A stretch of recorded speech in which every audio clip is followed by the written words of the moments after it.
நான் இசைக்கும் பாடலுக்கு ஜீவனுண்டு கண்மணி.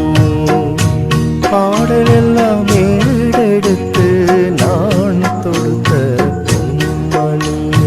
கூறி வரும் எல்லை மீறி வரும் எண்ணம் ஒன்றல்ல நூறாகும். எண்ணங்களில் அதன் வண்ணங்களில் உள்ள அர்த்தங்கள் நீயாகும். என்னருகில் நீருந்தால் வானவில்லை நான் வளைப்பேன்.